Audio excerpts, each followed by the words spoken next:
Usaping pananampalataya. Ang pangangaral ng mga pastor sa Pilipinas.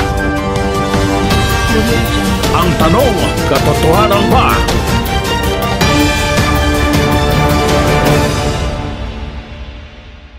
Hello guys! Ang pagtalakay at pagsusuri sa mga mangangaral na tatalakayin natin ay layunin nating magbigay ng makakristyanong pagsusuri sa mga pahayag ng mga pastor. Hindi para manira, kundi para magbigay linaw. Ating patutugtugin ng buo ang video upang maiwasan ang maling konteksto. At ginagamit natin ito sa ilalim ng prinsipyo ng fair use para sa komentaryo at edukasyon. Maraming salamat. Sinasabi ng kasulatan, walang matuwid, wala kahit isa. Hindi ito nakatuon lamang sa mga hindi naniniwala sa Diyos, kundi sa lahat ng tao. Ipinapakita rito na ang sangkatauhan sa kabuuan ay nagkasala at lumayo sa kalooban ng Diyos. Walang sino man ang makapagyayabang na siya'y ganap na matuwid. Sa halip, ipinapaalala sa atin na lahat tayo ay nangangailangan ng habag at kaligtasan mula sa Diyos. Panoorin muna natin at magbibigay ako ng konting reaksyon sa pagkatapos ng videong ito. Sumainyo ang kapayapaan ng Panginoon. Magandang araw po sa inyong lahat. Ang ating tanong ay kanino ipinasakop ng Diyos ang mga taong Kristiyano ayon sa Biblia? Pakinggan nyo't babasa ako sa isang talata ng unang Korinto sa Kapitulo 11. Ganito ang ating mababasa sa versikulo 3. Ito po ang nakasulat. Datapwat, ibig ko. Sino po ang nagsasalita sa talata? Si Apostol Pablo. Ang sabi ni San Pablo, ibig ko na inyong maalaman. Ayon. Kita nyo yung mangangaral ng Diyos. Hindi niya gusto kailanmang kapusin sa kaalaman yung kanyang inaakay. O di ba, no, mga kapatid? Doon marireflect ninyo ang malasakit ng isang mangaral na sa Diyos, kagaya ni Pablo. Gusto niyang maparami, mapayaman sa kaalaman ng kanyang inaakay. Hindi mga bobo. Ha? Hindi magba-Bible study, 2 sitas ang ilalagay sa blackboard at kanya-kanya silang mga pakahulugan na hindi mo alam kung saan pinulot na tabi-tabi. Ha? Ganun ang nangyayari sa iba. Dahop na dahop sila. Dahop na dahop sila sa mga kaalamang galing sa Biblia. Pero si Pablo, bilang mangangaral, ayaw niya nung madahop. Alam niya kasi yung sulat. Pakinggan niyo, may babasahin muna ako bago natin ituloy. Ho? Dito sa Oseas 4:6, mayroong ganitong pahayag ang Diyos. Ang aking bayan ay nasira dahil sa kakulangan ng kaalaman. Nakita nyo? Ang isang dahil ng ikaliligaw ng mga tao, ang isang dahil ng ipagkakamali, ang isang dahil na ikapapahamak ng tao, yung kakulangan ng kaalaman. Ang aking bayan ay nasira. My people perished because of lack of knowledge. Ang aking bayan ay nasira dahil sa kakulangan ng kaalaman. Nakita nyo? Kaya napakasama, mga kapatid, nung isang relihiyon o isang samahan, tuwing magsasalita yung pastor, iisa ang sinasabi, yun din. Ting magkakatipon. Mga kapatid, mahalaga ang kaligtasan. Tinanggap nyo na ba si Jesus? Kayo ba'y nagsisi na sa inyong mga kasalanan? Nagbago na ba kayo? Pinatungan na kayong kamay? Yun din. Tanggapin si Jesus, tanggapin. Ting magkakatipon, yun ang maririnig mo. Mga patutuo, mga offering, ha? Mga patutuong kumisa, hindi naman patutuo, kundi pasinungaling. Kaya yung mga miyembro tuloy, walang alam sa Biblia. Kulang ang kaalaman. Natutupad yung sinabi ng Diyos kay Oseas na propeta. Oseas 4:6, ang aking bayan ay nasira dahil sa kakulangan ng kaalaman. Ngayon, bakit nagkukulang ng kaalaman? Paano? Yung mga umaakay, sila mismo rin, walang kaalaman. Kaya nangyayari ngayon, maraming relihiyon nagkaligaw-ligaw sa kakulangan ng kaalaman. Anong katunayan? Pakinggan nyo, sa Mateo Kapitulo 22 at versikulo 29, ganito ating mababasa. Ngunit, sumagot si Jesus at sinabi sa kanila, nagkakamali kayo. Kita nyo? Ngayon lang ba may magkakamali? Andito pa si Kristo sa lupa't nangangaral ng personal. Ang sabi niya doon sa mga kausap niyang mga manunukso. Ang sabi ni Kristo sa mga Pariseo. Ngunit sumagot si Jesus at sinabi sa kanila, nagkakamali kayo sa hindi pagkaalam. Kita nyo? Ano ang dahil ng pagkakamali? Sa hindi pagkaalam. Ulitin natin. Tingnan nyo sa inyong mga TV screen. Nagkakamali kayo sa hindi pagkaalam ng mga kasulatan ni ng kapangyarihan man ng Diyos. Ano ang isang napakalaking dahil ng pagkakamali ng maraming mga taong relihiyoso kuno? Nagkakamali kayo, sabi ni Kristo, sa hindi ninyo pagkaalam ng mga kasulatan ni ng kapangyarihan man ng Diyos. Kaya yun ayokong mangyari rito sa ating samahan, na kayo magkulang sa kaalaman. Pagka wala kang kaalaman, magkakamali ka, natural. At kung wala kang kaalaman, madadaya ka. Pakinggan nyo. Dito sa isang talata ng Roma, sa Kapitulo 16, ang nagiging biktima ng pandaraya, akala nyo, yung mga taong kulang sa kaalaman. 16 at 18. Sapagkat ang mga gayon ay hindi nagsisipaglingkod sa Kristong Panginoon, kundi sa kanilang sariling tiyan at sa pamamagitan ng kanilang mabuting pananalita. Hindi salita ng Diyos ang sinasabi Hindi ba kagaya rito sa programang ito? Hindi naglilipat ng 5 minutos bumabasa ng Biblia. Yung ibang programa babasa na isang sitas maglalalakad na dun yung pastor sa stage.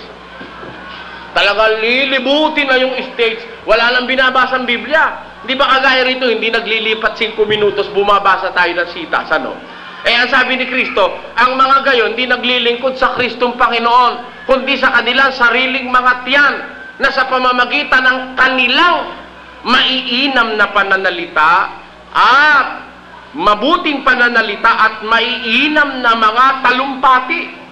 Kanila yung salita, kanila yung talumpati, ay dinadaya ang mga puso ng mga walang malay. Sino nadadaya? Sino nadadaya? Ilagay mo sa regla natural, material, Ang nadadaya talaga yung walang malay. Hay, ginto kayo, ginto. Ginto? Oo, kami gipit na gipit lang, talagang ginto ito Gipit lang kami. Meron na sakit yung anak ko. Ito 7,000, naisasanla ito ng 3,000. Ganun ba? Binibenta ko lang 1,000 Sa loob-loob ko, may hangin din ang kukote nito. Naisasanla pala ng 3, ba't hindi na lang isanlat? Pinagbibili 1,000. Kinabahan ako. Sabi ko, payag ka ba ako, dali natin sa ahensya. Nagmamadali ako Humanap ka na ako na ibang bibili. Bakit hindi ka makakalata? 7,000 daw, naisasanla raw ng 3,000. Tapos binibenta na 1,000. Lulukoyin ka lang noon. Mabuti na lang kung hindi ako nakakaalam ng ginto. Kasi mahirap mo kung maloko dyan Alam ko yung ginto, malambot yun.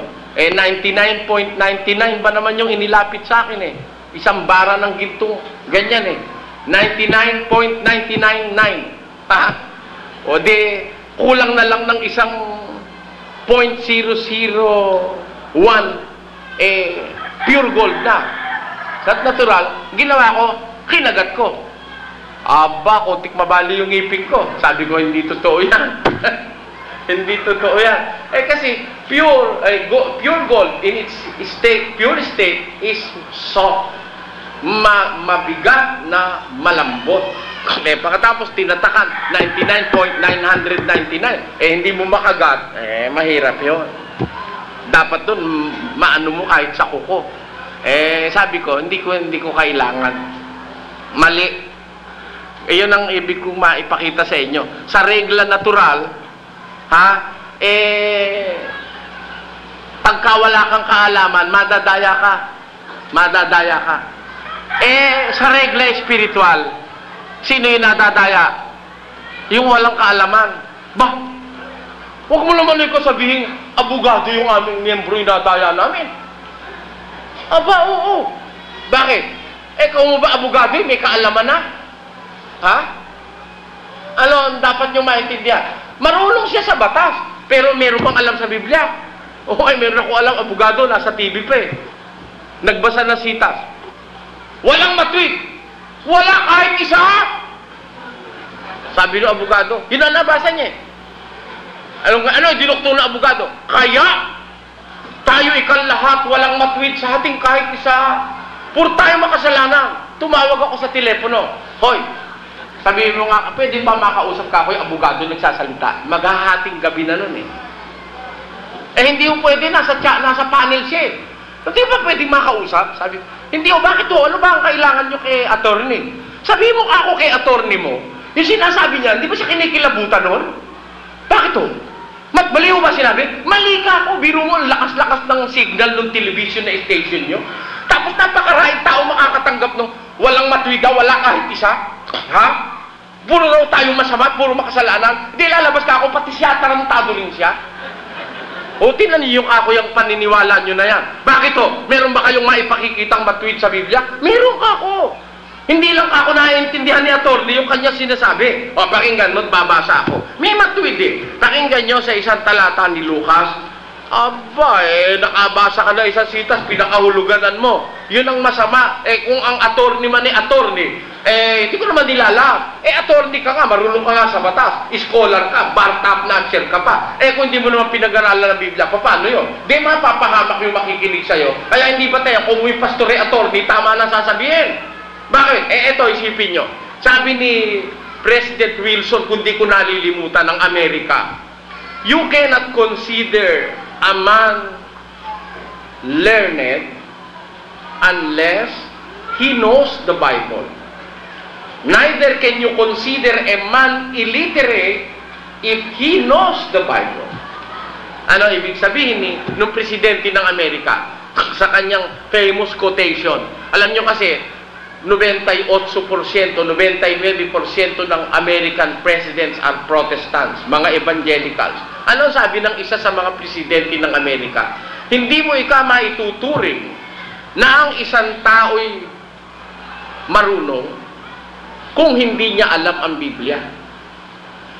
At hindi mo naman maituturing na ang isang tao'y hindi marunong kung alam niya ang Biblia. Ayun. Sa mga tweet, isa sa mga basic knowledge na dapat na sumatao, yung knowledge of the Bible or the Word of God. Pagka hindi mo alam ito, lalabas, kulang ka sa kaalaman. At pagka kulang ka sa kaalaman, there is a 100% possibility for you na mailigaw. Ang sabi ni Pablo, ang mga gayong tao hindi nagsisipaglingkod sa Kristong Panginoon, kundi sa kanilang sariling mga tiyan, na sa pamamagitan ng kanilang mabubuting mga salita at maiinam nilang mga talumpati, dinadayan nila ang mga puso ng mga walang malay. Sino po ang nadadaya? Yung mga walang malay. Yung kulang sa kaalaman. Yun ang naililigaw. Yun ang maipapahamak. Kaya alam nyo, ang impyerno, lugar para sa mga bobo. Akala nung iba yung impyerno, lugar para dun sa masasama lang. Pati ron sa mga bobo na hindi umuunawa ng kalooban ng Diyos. Ayun na ibig ko sabihin, hindi naman yung bobo sa eskwela. Yung mga bobo na ayaw umunawa ng kalooban ng Diyos. Bakit? Meron bobo sa tao, pero para sa Diyos matalino. Meron para sa tao, bobo, pero para sa Diyos maalam. Bakit? Magkaiba ho kasi ang karunungan ng Diyos kaysa sa karunungan ng tao. Dapat maging maalam ka sa karunungan ng Diyos. Ang katunayan, pakinggan nyo sa isang talata, baka sabihin nyo dinadaldal ko. Bigyan natin ng katunayang bibliko. Sapagkat nasusulat. Ito'y unang Korinto 1:19, patuloy sa 21. Sapagkat nasusulat, iwawalat ko ang karunungan ng marurunong. Isasawala ko ang kabaitan ng mababait. Saan naroon ang mga marurunong? Saan naroon ang iskriba? Saan naroon ang mapagmatwid sa sanlibutan ito? Hindi baga ginawa ng Diyos na kamangmangan ang karunungan ng sanlibutan? Nakita niyo? Kahit marunong ka sa sanlibutan, kung wala ka namang kaalaman sa Diyos, lalabas mangmang ka. Sapagkat ginawa ng Diyos na kamangmangan ang karunungan ng sanlibutan. Kaya para sa Diyos, yung karunungan dito sa lupa, that's in vain. Kung doktor ka, alam mo, marunong na marunong ka, makakapagmalaki ka na. No. Kung abogado ka, marunong ka na, makakapagmalaki ka. No. Yung karunungan mo para sa Diyos, kamangmangan lang. Bakit? Tinan nyo, kung hindi kamangmangan lang yan para sa Diyos, magbibigay ako na isang simpleng halimbawa. Tornik, nakapatay ako. Kita, may nakakita ba ng patay mo? Wala ko. Bakit mo pinatay? Nagkaganito kami. Ano ngayon ang gagawin natin? Ayoko makulong. Ganito ha, sasabihin mo na hindi mo pinatay. Hindi kayo nag-aaway. Ngayon, bigla na lang siya dumating, galit na galit sa'yo. At ikaw ay paparilin. O kaya sasaksakin. Sabihin mo, self-defense lang. Ngayon, para mangyaring manalo tayo, bayaran mo tayong dalawang testigo na hindi mo alam, nakikita ka pala ng dalawang testigo. Ayun. Hindi marunong yung abogado. Ano karunungan? Sabi ng Biblia, ginagawa ng Diyos na kamangmangan ang karunungan ng sanlibutan. Ang katunayan naman habang dumudulong ang sanlibutan, lalong nalalayo sa Diyos Habang dumudulong ang mga tao sa karunungan ng sanlibutan, lalong sumasama. Ang katunayan, we are on the last years of the 20th century. We are nearing the 21st century. Malapit na pong umabot ng 21 daang taon ang mundong ito mula nang ipanganak ang ating Panginoon Kristo sa lupa. Pataas ng pataas ang teknolohiya, pataas ng pataas ang karunungan, lalo namang sumasama ang sosyedad ng tao. Katunayan ng sinabi ng Biblia na iwawalat ko ang kabaitan ng mababait at itatakwil ko ang karunungan ng marurunong, sabi ng Diyos. Bakit? Marurunong sila pansanlibutan. Pero dahok sila sa kaalaman sa salita ng Diyos. Kaya ang sabi ng Diyos, ang aking bayan ay napahamak sa kakulangan ng kaalaman. Hindi kaalaman panlupa ang kulang. Sobra nga ako minsan Yung iba sobra na ang dulong Ang kinasabi ng Diyos na kakulangan ng kaalaman, kakulangan ng kaalamang pang Diyos na sinasabi sa Biblia. Kaya sabi ko, hindi ko mo abogado. Tama ang sinasabi. Kagaya nga yung narinig ko sa TV abogado raw yun Aba, lang mabasang lahat ng tao ay walang matwid. Wala kahit isa. Nilahat niya, pati raw siya. Sa loob-loob ko. Pag ang magtuturo sa akin, hindi matwid. Nag-uumpisa pa lang, sasara ko ng telebisyon. Di ba, mga kapatid? Bakit? Hindi pala matwid yung nagtuturo kasi ang naging paniniwala niya, nakabasa siya na isang sitas, walang matwid. Wala kahit isa. Paniniwala nila, lahat tayo masama, lahat tayo makasalanan, lahat tayo hindi matwid. Ganun ba? Meron bang matwid? Pakinggan nyo sa isang talata. Ako nakabasa ng matwid Kaya nga ako nag-isip Bakit sinabing ganun Walang matwid kahit isa. Ba't sinabi yun? Dito nakabasa ko lang matwid, hindi lang iisa Basa. Nagkaroon nga ng mga araw ni Herodes, hari sa Judea, ng isang saserdoting ang ngalay Zacarias, sa pulutong ni Abias, at ang naging asawa niya ay isa sa mga anak na babae ni Aaron at ang kanyang pangalay Elizabeth. At sila'y kapwa matuwid sa harap ng Diyos. Gaano sila katuwid? Tumag-asawang Zacarias at Elizabeth na mga magulang ni Juan Bautista. Ano ang sabi dito?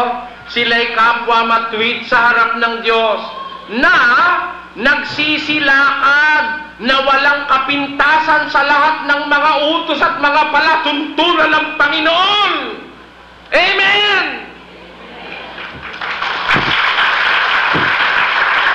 Paano ngayon yung paniniwala nyo, mga matik-matik?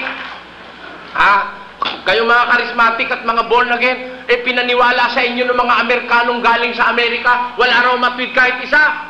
Kaya kailangan ko tayo walang matwid sa isa, kahit isa sa atin, tayo magsisiraw at tanggapin si Jesus. Ligtas na.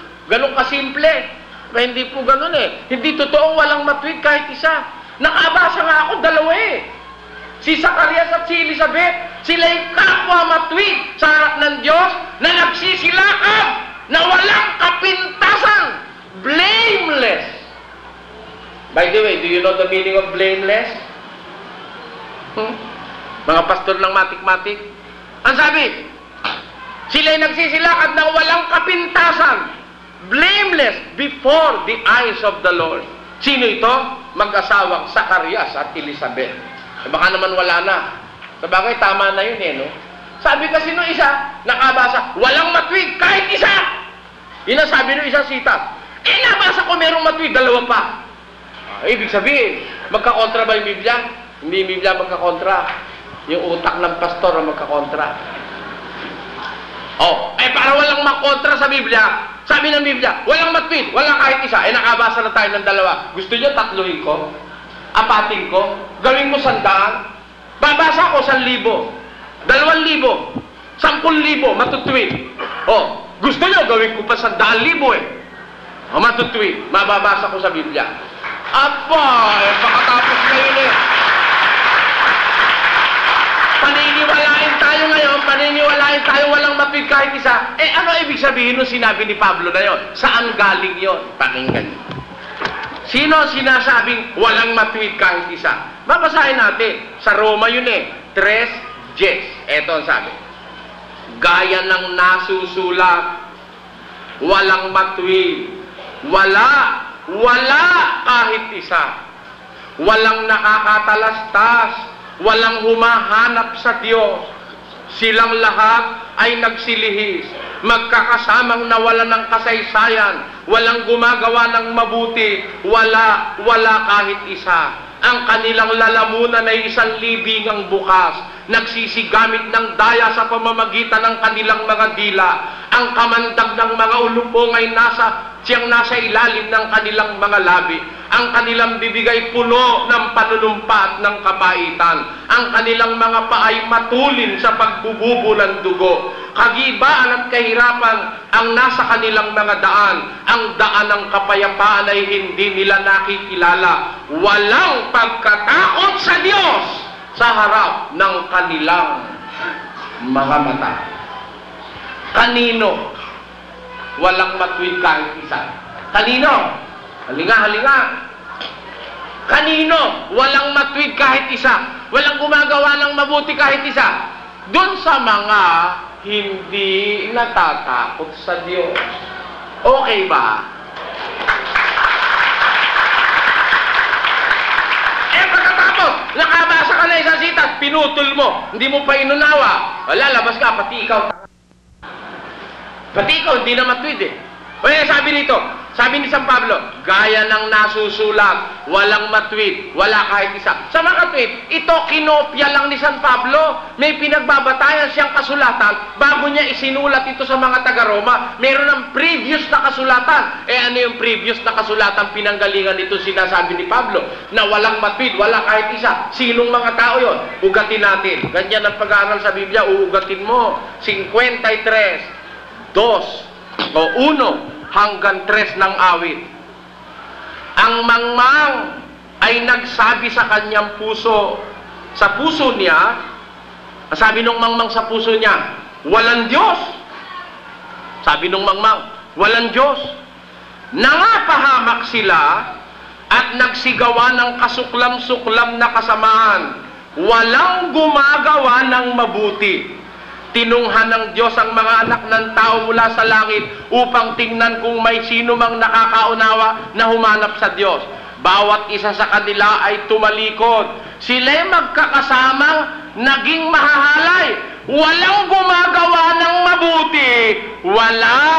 Wala kahit isa. Tenyo, doon kinopya ni Pablo yon. Walang matuwid, walang gumagawa ng mabuti kahit isa. Kanino? Doon sa mga tao na mga mangmang, na ang sabi ng mangmang sa kanilang puso, walang Diyos. Yung mga taong hindi natatakot sa Diyos, yung mga taong hindi kumikilala sa Diyos, pagka maghahanap ka ng matuwid sa grupo ng mga taong hindi natatakot sa Diyos at hindi kumikilala sa Diyos, kahit isa, wala kang makikitang matuwid. Kanino? Sa mga taong hindi natatakot sa Diyos. Kahit isa, walang matuwid doon sa mga hindi natatakot sa Diyos. Pero pag ang tao ba'y natatakot sa Diyos, matuwid ba siya? Pakinggan nyo sa isang talata ng Job, Kapitulo 1, versikulo 1, ganito ating mababasa. May isang lalaki sa lupain ng Uz na ang pangalay Job. Ang lalaking yaon ay sakdal at matuwid at natatakot sa Diyos at humihiwalay sa kasamaan. Kita nyo? Pag natatakot ba sa Diyos, matuwid ba o hindi? Matuwid eh. Sabi, there was a man, basahin natin sa English, matuwid nga kay ganda-ganda ng pagkakasulat miski sa Kastila. Pakinggan nyo ang isang talata ng Job, chapter 1, verse 1. There was a man in the land of Uz, whose name was Job, and that man was perfect and upright, the one that feared God. Talagang matatakutin sa Diyos si Job. Anong tawag sa kanya? Ay, a man perfect and upright. Sa Bibliang Kastila, un hombre perfecto y recto. Kita mo? Recto. Ano ba yung recto? Matuwid. Tinan niyo yung klaro and recto.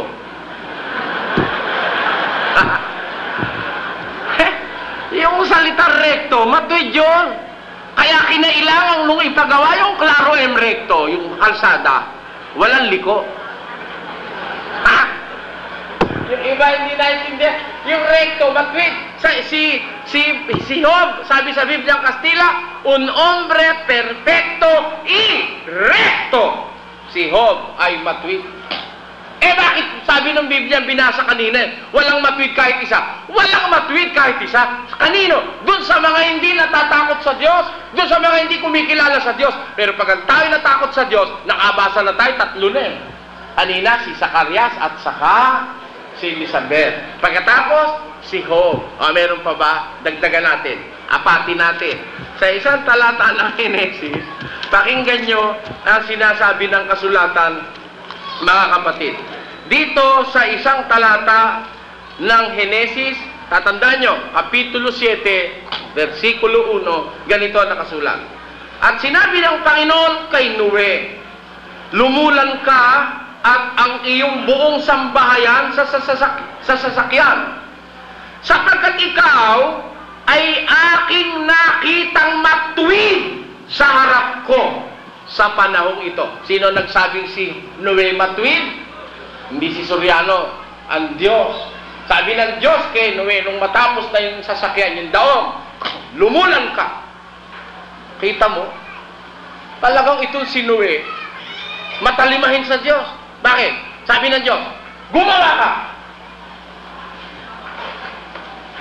ng sasakyang kahoy sa gofer, sapagkat ang wakas ng lahat ng tao'y dumating sa harap ko. Gumawa ka ng sasakyang kahoy sa gofer. Sisiksikan mo sa loob at sa labas ng sahig. Ang kanyang luwang ganito, ang kanyang taas ganito, gagawin mong 3 palapag. Ayan. Ginawa na Noe. Di gawa na, nakahanda na. Alam ba si Noe intrimitidong gawa na rin lang, ang laki ng mga anak, sakay na tayo. Hindi gano'n. Pagkagawa, hinintay ni Noe yung direktiba ng Diyos. Pagkagawa, sabi ng Diyos, lumulan ka. Ano? Pati yung paglulan, utos yun eh. Akala nung iba, basta nalang lumulan si Noe. No! Lumulan ka. At ang iyong mga anak, at ang iyong sambahayan sa sasakyan. Sapagkat, ikaw ay aking nakitang matuwid sa harap ko sa panahong ito. Kaya, para sa Diyos, matuwid si Noe. Para sa Diyos, matuwid si Job. Para sa Diyos, matuwid si Zacarias. Para sa Diyos, matuwid si Elizabeth. Sino pa ang matuwid? Ngayon, ano ibig ko ipakita sa bagay na ito, mga kapatid? Yung mga nagbabasa ng Biblia sa ating panahon, pag nakabasa ng isang talata, papakahulugan sa isip nila, abogado halimbawa, maniniwala ka? Abogado? Ay, wag ho. Kasi, kahit abogado, kung kulang sa kaalaman sa Biblia, ipapahama ka. Kagaya nga nun, wala raw matwid, wala kahit isa. Pati siya, hindi na rin matwid. Wala nang matwid kahit isa. Meron ho sa Biblia ang matwid eh. Sino yung matwid? Yung mga natatakot sa Diyos. Kanino walang matwid kahit isa? Doon sa mga hindi natatakot sa Diyos. Ayon. Ngayon, binigyan ng pakahulugan, nagkamali-mali, wala na raw matwid. Wala nang matwid. Pati nga siya nga, ano na rin eh. Pati siya, gano'n na rin yun. Liko na rin siya. Malaahas. Sa kaya nakakita ahas kung lumakad din diretsyon-diretsyo. Natural na ng ahas yung lumiko. Para makalakad. Ganyan ho yung mga taong hindi natatakot sa Diyos. Walang matwi doon kahit isa. Pero, bagaman walang taong matwid kahit isa, dun sa mga hindi natatakot sa Diyos, meron namang mga taong matutwid na nasa mga natatakot sa Diyos. Kaya, yun narinig ko doon sa abogado, sabi ko sa inyo, sa telebisyon, tumawag ako, ayaw lang ipakausap sa akin eh. Gusto ko nga sana ako on the air, kausapin ko yung abogado eh. Dahil kinikilabutan ako doon sa inihahasik niyang lagim on the air na sabihin niyang wala raw matwid kahit isa. Tayo raw lahat makasalanan. Tayo raw lahat walang tama sa ating kahit isa. Mali yun. Si Kristo, dumating siya nung unang siglo, may dinatnan siyang matwid eh. Si Juan Bautista, matwid yun. Yung magulang ni Juan Bautista, matutwid na tao yun. Si Zacarias at si Elizabeth, mga dinatnan ni Kristo, may mga matutwid na tao na dinatnan siya. Kaya nga meron siyang utos eh. Ano sabi niya sa utos niya? Eto, mababanaag nyo, meron nga siyang matwid na nadatnan. Tayo nyo. Tinuturo ba sa inyo ito ng mga matik-matik? Walang tinuturo sa inyo, magsayaw. Basta pagkabasa ng isang sitas nung pastor, babasa isang sitas, magmamasyal na, mga kapatid. Di ba mga kapatid? Pogi ako. Amen! Hallelujah! Lundag tayo sa Panginoon. Lundag! Dadamin pa rin ako. Yan ang tinuro sa inyo ng mga matik-matik. Yan ang itinuro sa inyo ng mga pastor nyo, maglulundag at magsasayaw. Kayo ba ang sinisisi ko? Hindi kayo, yung mga pastor nyo, na hindi ang Biblia ay saliksikin para maituro sa inyo ang malawak na kaalabang nagmumula sa Diyos. Parang tayo maloko. Si Kristo, meron ba siyang dinatnang matwid? Puntahan natin yung ating tanong. Ito sagot. Sa Apokalipsis, baka lumagpas ang 5 minuto, walang sitas eh. Masisi tayo. Ako ang Alpha at ang Omega, ang pasimula at ang wakas. Ang liko, kita mo, naiintindihan na agad ng kapatid, nangitis eh. Ang liko ay magpakaliko pa. At ang marumi ay magpakarumi pa. At ang pakinggan nyo, pinakikinggan nyo ba?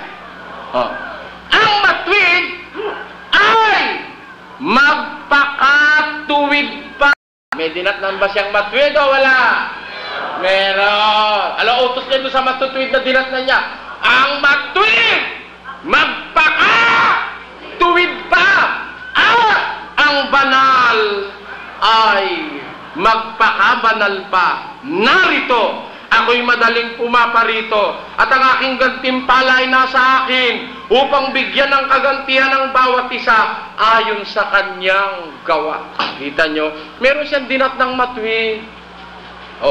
Kaya lang, walang matwid doon sa mga hindi natatakot sa Diyos. Pero samantalang ang takot sa Diyos ay nananatili sa budhi at puso ng isang tao, ibinibilang siya ng Diyos na matwid ayon sa Biblia.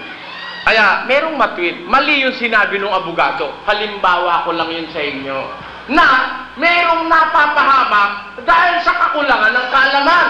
At merong mga tao na naililigaw dahil sa kawalang malay. Ayon ang dapat natin.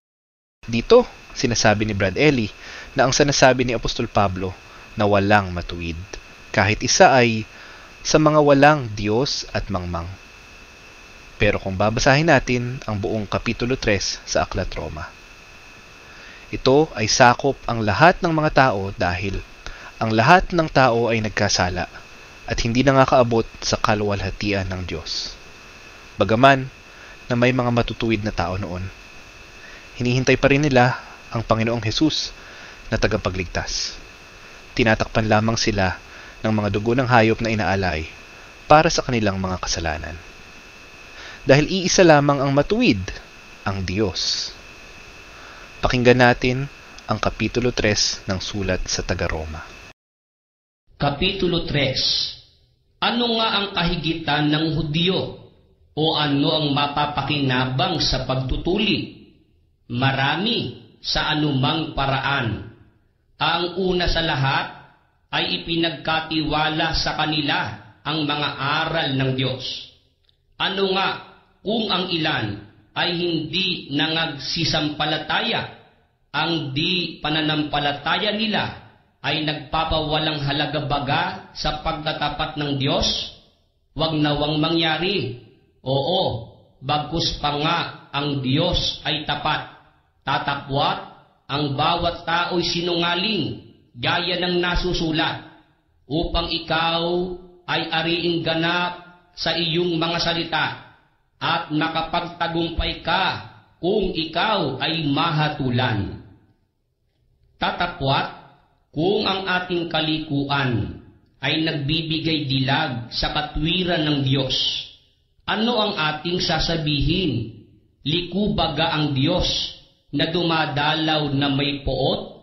Nagsasalita ako ayon sa pagkatao.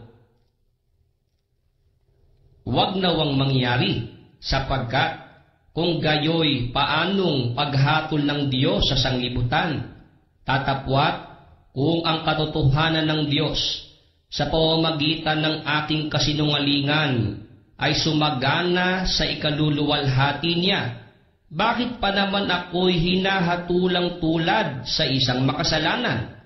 At bakit hindi gaya ng pagkalibak sa atin at gaya ng pinatotohanan ng ilan na ating sinasabi? Magsigawa tayo ng masama upang dumating ang mabuti, ang kaparusahan sa mga gayon ay matuwid. Ano nga? Tayo bagay lalong mabuti kaysa kanila? Hindi sa anumang paraan, sapagkat ating kapwa isinasakdal na muna ang mga Hudyo at ang mga Griego na silang lahat ay nangasa ilalim ng kasalanan. Gaya ng nasusulat, walang matuwid, wala kahit isa, walang nakatatalastas, walang humahanap sa Diyos. Silang lahat ay nagsilihis, magkakasamang nawalan ng kasaysayan, walang gumagawa ng mabuti, wala kahit isa. Ang kanilang lalamunan ay isang libingang bukas, nagsigamit ng daya sa pamamagitan ng kanilang mga dila. Ang kamandag ng mga ulupong ang siyang nasa ilalim ng kanilang mga labi. Ang kanilang bibig ay puno ng panunumpa at ng kapaitan. Ang kanilang mga paa ay matulin sa pagbububo ng dugo. Kagibaan at kahirapan ang nasa kanilang mga daan. at ang daan ng kapayapaan ay hindi nila nakilala. Walang pagkatakot sa Diyos sa harap ng kanilang mga mata.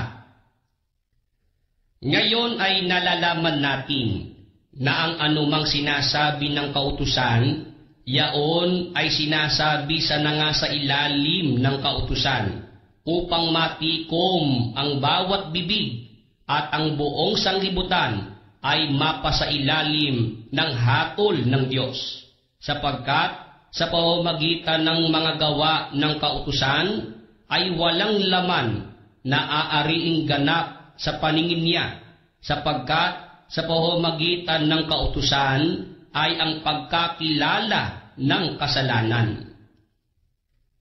Tatapot ngayon, bukod sa kautusan, ay ipinahahayag ang isang katwiran ng Diyos na sinasaksihan ng kautusan at ng mga propeta. Sa makatwid bagay, ang katwiran ng Diyos sa pamamagitan ng pananampalataya kay Hesukristo sa lahat ng mga nagsisampalataya, sapagkat walang pagkakaiba. Sapagkat ang lahat ay nangagkasala nga at hindi nangakaabot sa kaluwalhatian ng Diyos. Palibhasay inaring ganap na walang bayad ng kanyang biyaya sa pamamagitan ng pagtubos na nasa kay Kristo Jesus, na siyang inilagay ng Diyos na maging pangpalubag loob sa pamamagitan ng pananampalataya sa kanyang dugo, upang maipakilala ang kanyang katwiran dahil sa hindi pagpansin sa mga kasalanan na nagawa ng nagdaang panahon sa pagpapahinuhod ng Diyos. Sa pagpapakilalay aking sinasabi ng kanyang katwiran sa panahong kasalukuyan, upang siya'y maging ganap at taga-aring ganap sa may pananampalataya kay Kristo. Kaya nga, saan naroon ang pagmamapuri? Ito'y inihiwalay na sa pamamagitan ng anong kautusan? Ng mga gawa? Hindi, kundi sa pamamagitan ng kautusan ng pananampalataya. Kaya nga, maipapasya natin na ang tao ay inaaring ganap sa pananampalataya na hiwalay sa mga gawa ng kautusan. O ang Diyos baga ay Diyos ng mga Hudyo lamang? Hindi baga siya ang Diyos din ng mga Hentil? Oo, ng mga Hentil din naman.